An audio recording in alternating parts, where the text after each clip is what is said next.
पहले good evening sir. Good evening. तो कैसा फील कर रहे हैं सर? मैं तो हमेशा अच्छा फील करता हूँ। अच्छा फील कर रहे हैं।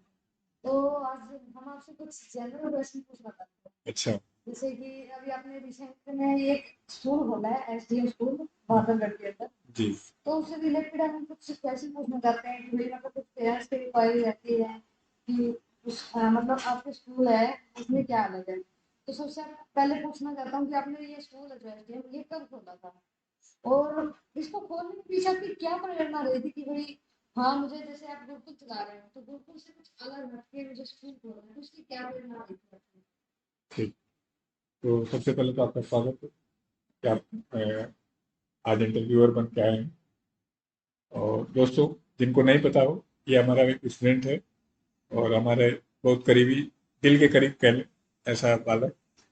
और इसने कहा जी आज मैं आपका इंटरव्यू लेना चाहता हूँ। मैंने कहा ठीक है ले। तो इसका पहला प्रश्न है कि स्कूल क्यों लाया गया है, क्या कब लाया गया। तो स्कूल, ऐसा सोचो कि मेरा एक ड्रीम प्रोजेक्ट है, जो बिल्कुल एक आधार था इस चीज को शुरू करने के लिए। एक बच्चा जब 22 साल 23 साल का हो जा रहा है और जब बाहर आ रहा है मार्केट में, तो उसको 20 हजार की नौकरी भी नहीं मिल पा रही, जबकि एक व्यक्ति की एवरेज एज 70 75 साल है। तो यदि 20 22 साल 23 साल उसने पढ़ाई की और उसको कुछ मिल नहीं रहा है, तो मेरे मन में एक हमेशा से टीस रह जाती थी कि आखिर हम एक ऐसा एजुकेशन सिस्टम क्यों नहीं जनरेट कर पा रहे हैं कि बच्चा जब डिग्री ले, उसके अंदर एक कॉन्फिडेंस आए, मार्केट में उसकी वैल्यू हो, उसको फ्यूचर को लेके एक पॉजिटिव बिलीव रहे। तो कई तरीके से मैंने एनालाइज किया कि दिक्कत कहाँ है, तो मैंने देखा कि कोर बेस ही नहीं मजबूत कर पा रहे। मतलब बच्चों का बेसिक मतलब हाँ, बढ़िया नहीं है। बढ़िया अगर नहीं आपके हो पा पास रहा है। बच्चा आ रहा है, हाँ। कोई ग्रेजुएशन की बात आ रहा है, हाँ। कोई मतलब उनको पहले पता नहीं था या फिर एक सही तरह की हम कह सकते हैं गाइडेंस नहीं थी हाँ। तो भाई। ऐसे ऐसे फील्ड होते हैं, ट्वेल्थ के बाद आप मतलब इस फील्ड में जा सकते हो, इसमें जा सकते हो। हाँ, गाइडेंस की नहीं, कमी के कारण। गाइडेंस तो चलो सेकेंडरी है। मतलब क्या, कि जब तक हम पौधे का जड़ मजबूत नहीं करेंगे, पौधा बड़ा नहीं होगा। तो कुछ ऐसा ही हो रहा है, बच्चा छठी से सातवीं, सातवीं से आठवीं, 10वीं 12वीं, लेकिन उसका जो बेसिक समझ है सब्जेक्ट को लेकर के, वो रटने पर आधारित है। Question answer. बेस नहीं बना हाँ, बना रहे मतलब कि भाई कॉन्सेप्ट आगे नहीं ये दे चीज पा रहे।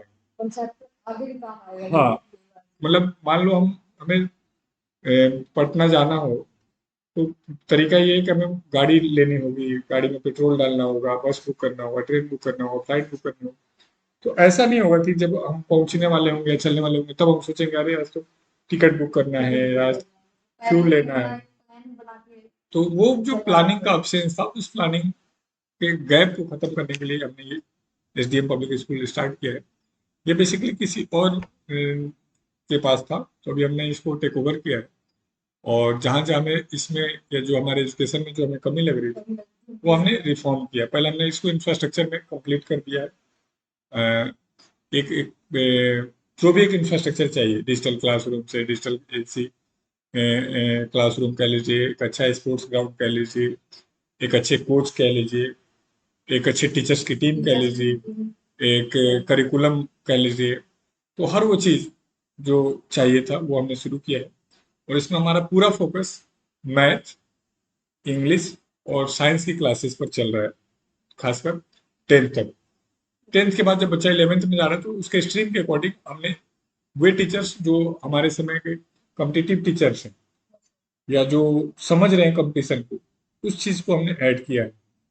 तो आपका प्रश्न था कि किस विजन से लेकर के आए, तो हम जो ग्रेजुएशन के बाद जो चुनौती पैदा हो रही है, अब क्या करें, व्हाट टू डू, तो वो चुनौती मैं 6 क्लास के बच्चे के सामने पहले से ही रख के उसको तैयार कर रहा हूँ कि आपको 12th खत्म होते होते एक्स ग्रुप एयरफोर्स का, वाई ग्रुप CHSL, या यदि आपको लगता हो कि नीट जेई की तरफ जाना है, हालांकि मैं उसके फेवर में नहीं हूँ, क्योंकि वो भी एक ऐसी लड़ाई है जो खत्म ही नहीं हो रही है। हाँ, तो मैं हमेशा से कुछ अलग करने का प्रयास करता रहा हूँ। तो पूरा स्कूल सिस्टम इसी बात पे फोकस कर रहा है कि किस तरीके से इसको नीट इंजीनियर बना दिया, डॉक्टर बना दिया, लेकिन डॉक्टर इंजीनियर बनने के बाद क्या। आप देखोगे तो बड़े बड़े हॉस्पिटल में जो डॉक्टर्स की सैलरी है 50 हजार 1 लाख रुपए है, जो 2 लाख मिलना भी असंभव चीज हो जा रहा है।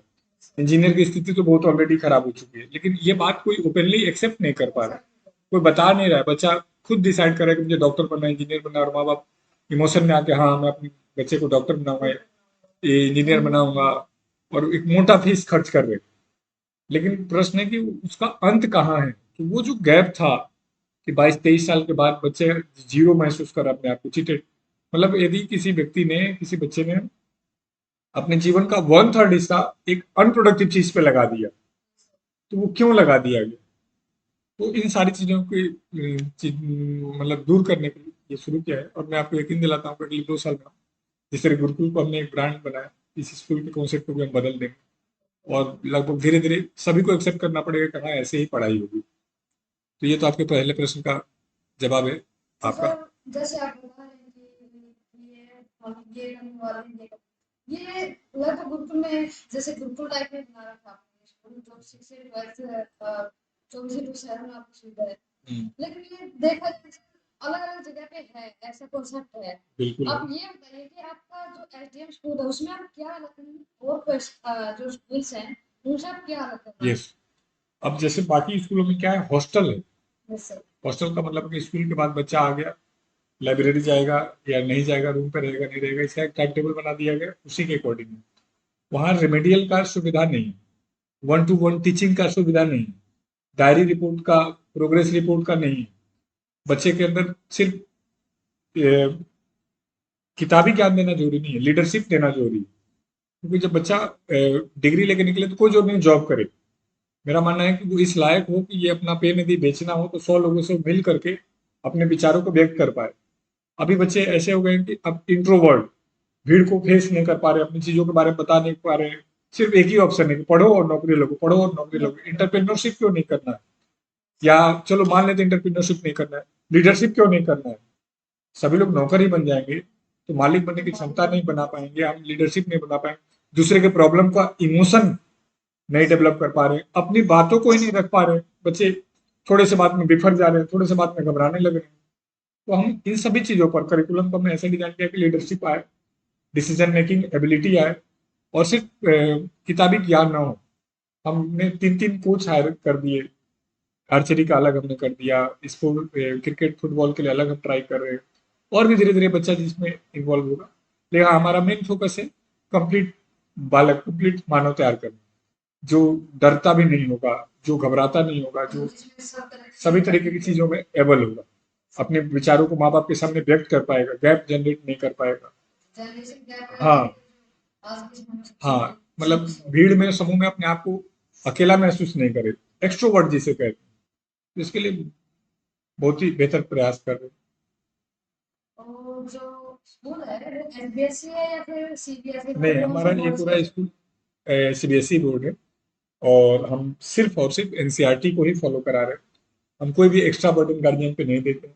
हमारे स्कूल में शायद, ऐसे तो हैं बहुत सारे स्कूल, लेकिन जितने बड़े स्कूल हैं वो एडमिशन फीस के नाम पे, एनुअल फीस के नाम पे, प्रोसेसिंग फीस के नाम पे कई सारे चार्जेस करते हैं।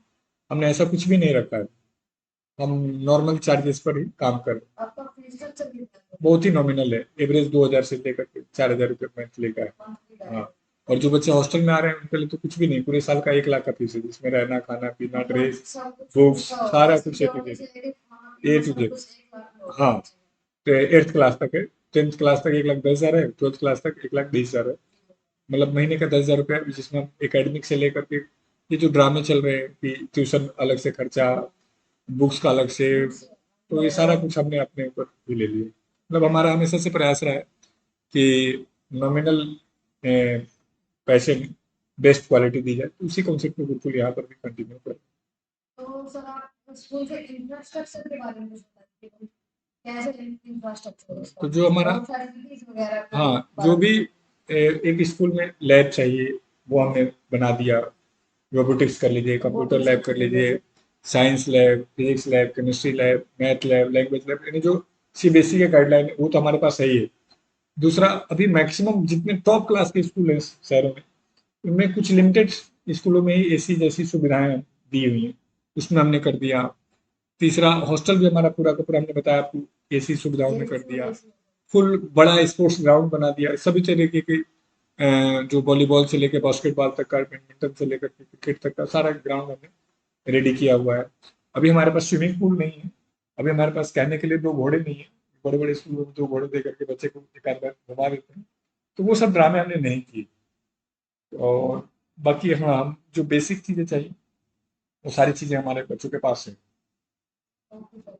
अब जैसे आप कह रहे हो कि बच्चों के लिए हमने फाइव टीचर रखे हुए हैं, जी। तो अब उन टीचरों को किस आधार पे मतलब आप उसमें सेलेक्ट करते हो कि हाँ। हाँ भाई आप हमारे स्कूल के लिए योग्य हो, जी। क्या आधार रहता है उसका? तो अभी तक जो पुराने स्कूल है या जो अपना एक्सपीरियंस है, तो पहला काम हम करते हैं, टीचर्स का टेस्ट लेते हैं कि जो अब उसमें से मिनिमम 70% का क्राइटेरिया रखते हैं, उतने नंबर ला देते हैं। उसके बाद इंटरव्यू लेते हैं। फिर इस इंटरव्यू के बाद हम ये क्या कह रहे हैं, क्लास में डेमो लेते हैं। डेमो में बच्चा नहीं बैठता है, हमारी टीम बैठती है, और इन 3 प्रोसेस से गुजरने के बाद इन टीचर्स को फाइनल करते हैं। अभी लगभग 200 के आसपास हमारे पास टीचर आए थे, और उनमें सब में से 14 टीचरों को सेलेक्ट किया। तो हम मतलब 200 से 14 हाँ, को ही select हाँ, किया। कोशिश करते हैं कि अच्छा टीचर, अच्छी टीम अवेलेबल करा पाए। ये और डिजिटल एजुकेशन और आपको टेक्नोलॉजी के बारे में आप क्या कहना चाहते हैं? आपके स्कूल में पे मतलब जैसे स्कूल उसमें क्लास बोर्ड होते हैं, डिजिटल बोर्ड लगाया है या फिर जैसे व्हाइट बोर्ड नहीं, ब्लैक अभी बोर्ड हमारा होता है? पूरा सारा का सारा स्कूल डिजिटल बोर्ड पे है। डिजिटल बोर्ड कोई लगाया व्हाइट है, बोर्ड का मतलब उसी के कंसेप्ट ऊपर नहीं। एजुकेशन हाँ, वगैरह। मतलब हम और पीपीटी का, विजुअल ऑडियो विजुअल मेथड का, इंटरलिंकिंग का, एमसीक्यूज का, टॉपिक खत्म होने के बाद ही जस्ट शुरू कर देते हैं वो ठीक सारी है सर। चीजें। और जैसे आप स्कूल है आपका, तो आप इसमें आगे भी कुछ सुधार करना चाहेंगे इसे आगे भी जाके, मतलब कि मुझे हमें इस फील्ड में और इसमें कुछ अच्छा करना है, उसके बारे में बताइए मेरा आप। अब तक का जो गुरुकुल का सफर रहा, उसमें बहुत सारी चीजें हुई जो समय के साथ हम लोगों ने चेंज की। जी। तो अभी हम उसमें एक्सपेरिमेंट के फेज में रहते हैं हमेशा, कि और क्या अच्छा कर सकते हैं, और क्या अच्छा कर सकते हैं, और क्या अच्छा कर सकते हैं। तो अभी हमारा मेन 3 चीजों पे हम काम कर रहे हैं। एक तो बच्चे का बेसिक्स अच्छा करना है, उसके बाद एडवांस लेवल पे जो अपग्रेडेड स्टडी मटेरियल है, जो कॉम्पिटिशन्स हैं, उनमें हम इन्वॉल्व करें। और तीसरा, जब एकेडमिक खत्म हो जाए, बच्चे को ये टेंशन ना रहे कि किस तरीके की चीजें आगे करनी है, उसके लिए सब कुछ पहले से डिजाइन है। तो मैंने बहुत पहले सपना देखा था कि एक ऐसा सिस्टम बनाऊंगा जहाँ बच्चा पैदा होने के बाद जॉब तक जो जो चीज चाहिए वो सारी कुछ हमने लगभग कर दिया। हाँ। हाँ। तो एजुकेशन सेक्टर में सर आप जैसे नए ट्रेंड्स आए तो उसके बारे में आप क्या कहना चाहते हैं? नहीं, मैं आप उनको कैसे हाँ, हैंडल मैं कर सकते दिखावे, हैं? बहुत ज्यादा दिखावे के काम नहीं करता हूँ। पढ़ाई क्या कॉपी किताब से ही होगा, पेन से ही होगा, डाउट से ही होगा, रेमेडियल से ही होगा, प्रैक्टिस से होगा, उन चीजों पे काम करते हैं। अभी ध्यान से देखिएगा तो एजुकेशन में, एजुकेशन नहीं है स्कूलों में, एजुकेशन से आप सब कुछ सब कुछ है। मतलब बच्चे को, मैं तो ये दंग हूँ कि बच्चा यदि स्कूल जा रहा है टॉप क्लास के, जिनको हम बड़े ब्रांड कहते हैं, फिर बच्चा ट्यूशन क्यों जा रहा है? इसका मतलब मतलब है स्कूल कि के बाद भी अगर ट्यूशन के ट्यूशन लिए जाना पड़े। फिर तो बच्चे को सीधा डायरेक्ट ट्यूशन डाल दो, वही। फीस दे के वो करना हाँ, है। तो हमने, यदि आप देखेंगे तो हमारे जो जितने व्हीकल्स है, हमने गाड़ी में पहला ही इसी बात का ऐड लगाया कि हमारे बच्चे को ट्यूशन की जरूरत नहीं है। यदि हमारा बच्चा ट्यूशन जा रहा है तो हमारा एजुकेशन फेल हुआ है, मतलब मेरे स्कूल का। तो वहां पर हमने इस चीज पर इम्फेसाइज किया। तो ठीक है सर। स्कूल है, समाज समाज में आप क्या योगदान दे रहे हो सर इस स्कूल के जरिए? हाँ, तो अभी हम किस बहुत ही तरह लो के? कॉस्ट पे, बहुत ही गरीब गरीब परिवार के बच्चे, बहुत ही ग्रामीण ग्रामीण बैकग्राउंड के बच्चे, तो मुझे लगता है कि हमें फैमिली के फर्स्ट लर्नर को एक अच्छा सुविधा दे पा रहे हैं। कई गार्जियन से मेरी बात हुई तो उन्होंने कहा कि हम होमवर्क कराने की स्थिति में नहीं हैं। अच्छा। तो उनको हमने जिम्मेदारी ली कि हाँ, हमारे बच्चे को आप शाम तक रोकिए, हम बच्चे को लेकर के जाएंगे। तो जैसे सिंगल पेरेंट हो गए या फिर ये माँ नहीं, बाप, सिंगल पेरेंट नहीं। नहीं माँ बाप दोनों का नौकरी के नहीं, पेपर लगे नौकरी भी हुए नहीं हैं। है, वो बेचारे पढ़े लिखे ही नहीं है, ग्रामीण बैकग्राउंड के, तो समझी नहीं कि क्या लिखा है क्या नहीं। वो तो ये वो बात एक बड़ी चुनौती है। अभी हम दूसरा जो वर्किंग है, उनके सामने भी चुनौती है, सिंगल पेरेंट उनके सामने भी। तो जिस जिस तरीके की उनकी चुनौतियां हैं, वो, हाँ, हम ये चाह रहे हैं कि कंप्लीट सामाजिक मानव तैयार करते हैं, तो उसकी तरफ, मतलब रोबोट नहीं बनाना। अब देखेंगे तो बच्चे को ये पता है कि बादल बनने के लिए क्या चाहिए, साइंस का केमिकल पता है, लेकिन उसको शूज का लेस बांधने नहीं आ रहा है, कपड़ा पहनने नहीं आ रहा है, अपने प्रॉब्लम को व्यक्त करने नहीं आ रहा है। तो उन सब बेसिक बेसिक चीजों पे हम काम कर और जैसे कि कुछ स्टूडेंट होते हैं सर, रहे वो हैं। जी। शिक्षा के क्षेत्र में आपको जैसे लगता है कि हाँ ये अच्छा कर रहे हैं, तो आप उनके लिए कुछ स्कॉलरशिप वगैरह और इसका प्रोग्राम कर रहे हैं या नहीं कर रहे? अभी हमने स्कॉलरशिप के लिए प्लान किया है कि हम वीकली बेसिस पर, क्वार्टरली बेसिस पे टेस्ट लेंगे, और जहाँ पर जिस तरीके के बच्चे का रुझान होगा उस तरीके की चीजें उनको हम उपलब्ध कराएंगे। और मॉनेटरी अवार्ड ना दे करके उनके नीड के अकॉर्डिंग अवार्ड उनको देने का प्रयास करें। यदि लगता है कि कोई बच्चा सिंगिंग में अच्छा है तो हम उसको अच्छे सिंगर इक्विपमेंट अवेलेबल कराएंगे।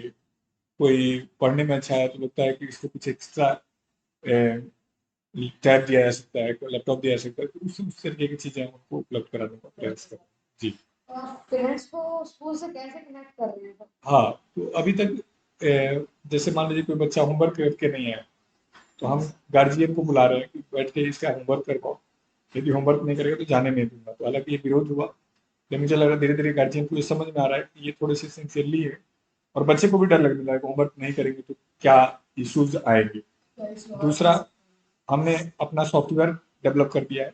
डेली का टेस्ट बच्चे का गार्जियन तक उपलब्ध करा रहे हैं, और अपना एक तरीके से डायरेक्ट कॉन्टैक्ट नंबर दे दिया कि किसी प्रकार की दिक्कत है तो आप हमें कनेक्ट कर सकते हैं। और मुझे लगता है कि टीचर गार्जियन इसमें इन्वॉल्व हो रहे हैं। बहुत सारे गार्जियन हैं जिन्होंने बहुत शुक्रिया व्यक्त किया, आभार व्यक्त किया कि हाँ आपने अच्छा सिस्टम हमारे लिए जनरेट किया है। तो देखते हैं आगे हम किस तरफ मूव करते हैं। लेकिन ये पूरा मेरा भरोसा है कि जो एजुकेशन में चुनौती है वो लगभग हम खत्म कर देंगे। अभी दिक्कत क्या है कि मैक्सिमम स्कूलों के जो मालिक हैं उनका एजुकेशन से कोई संबंध नहीं है, वो मैनेजमेंट पे डिपेंडेंट है। हमारे वहाँ क्या है कि मुझे सारा कुछ लगभग पता है, तो हम हमारे खुद के टीचर ही जो पुराने हैं बहुत परेशान हैं। दिल्ली में कोई ना कोई नया सिस्टम, नया चेंज, नया परिवर्तन, नया एक्सपेरिमेंट। लेकिन हाँ, मेरे लिए खुशी की बात है कि टीचर कोऑपरेट कर रहे हैं, और जो भी हम नया अपडेशन उनके सामने रखते हैं वो खुशी के साथ एक्सेप्ट करते हैं। पहले तो हमने उनका टाइमिंग बढ़ा दिया 2 घंटे स्कूल का, वो भी उनके लिए चुनौती था।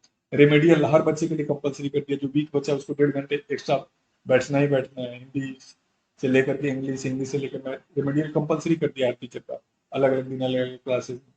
तो ये एक अच्छा शुरुआत हुआ। और एज ए स्कूल सर, आप एज ए स्कूल ओनर आपका क्या डेली रूटीन रहता है सुबह से लेकर शाम तक? एक आप डेली रूटीन भी शेयर कीजिए। रूटीन तो ऐसा है कि 3 बजे भी सो रहे, 4 बजे भी सो रहे, तब भी 8 बजे कई बार स्कूल भागना पड़ता है।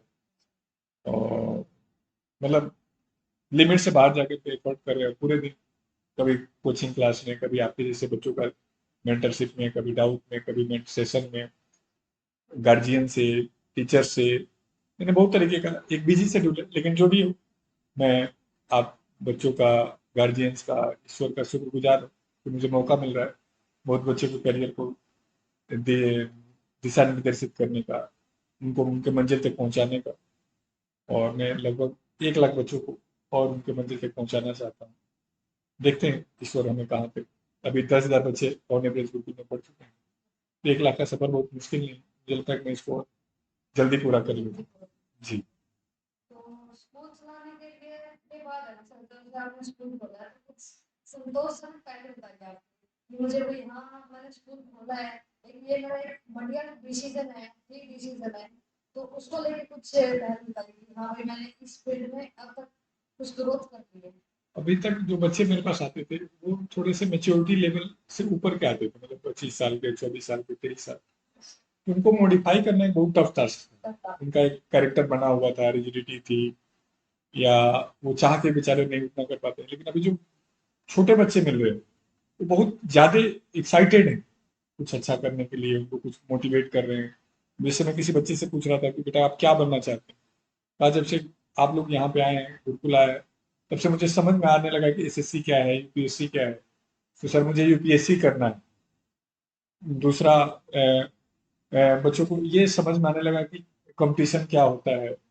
बच्चे ये समझ पाए कि हाँ हम अच्छा करेंगे तो कोई है जो हमें सही गाइड करेगा, हमें सही अपॉर्चुनिटीज देगा। अभी तक क्या माँ बाप ही लड़ रहे हैं, कभी फीस के लिए, कभी बच्चे की कोचिंग के लिए, कभी बच्चे के करियर डिजाइन के लिए। मैंने कहा कि नहीं, मुझे आप ये जिम्मेदारी दो। आपका एक ही संघर्ष है कि थोड़ा बहुत बहुत नॉमिनल रेट पे ही हम अभी भी काम कर रहे हैं, कि आप फीस तक का आपका एक संघर्ष हो सकता है, बाकी जिम्मेदारी मेरी है।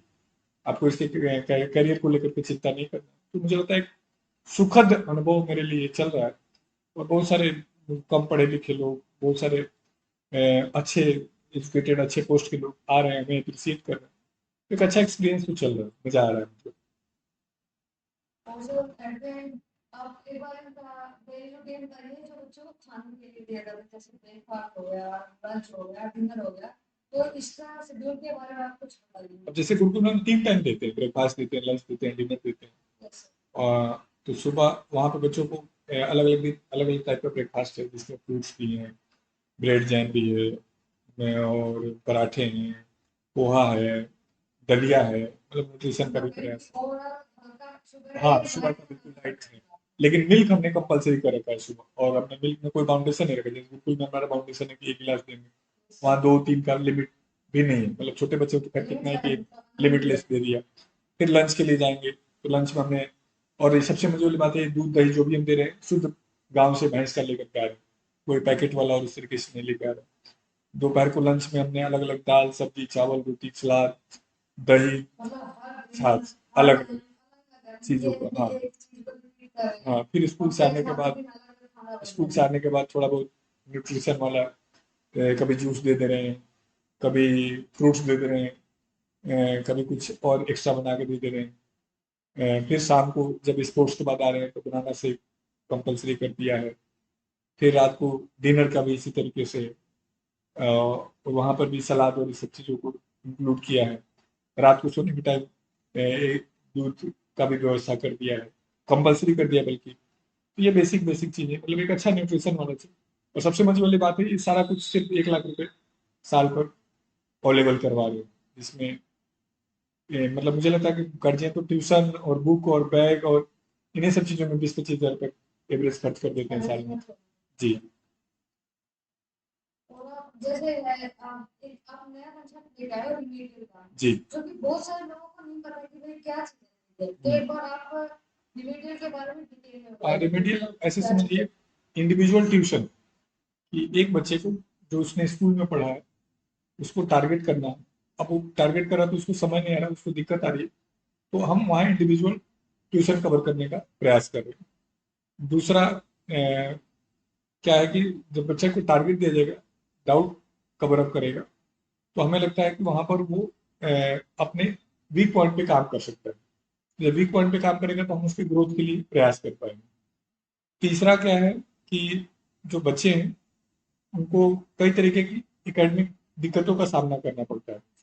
क्वेश्चन कर पा रहे हैं नहीं कर पा रहे हैं, डाउट कर पा रहे हैं नहीं कर पा रहे हैं, ये कितना पढ़ना है कैसे पढ़ना है, ये सारा कुछ रेमेडियल से कवर अप करने का प्रयास है। जी।